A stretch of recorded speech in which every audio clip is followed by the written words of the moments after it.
How to fix? You need a WIA driver to use this device. Error on Windows 11 10s. To fix, you need a WIA, Windows Image Acquisition, driver to use this device. Error on Windows 11 10s. Try 1. Start WIA service. 2.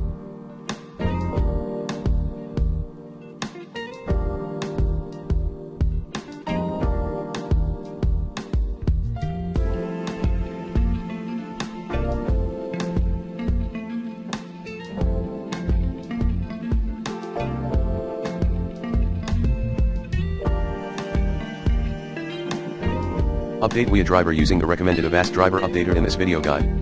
3. Remove via device manager, then reinstall WIA driver. 4.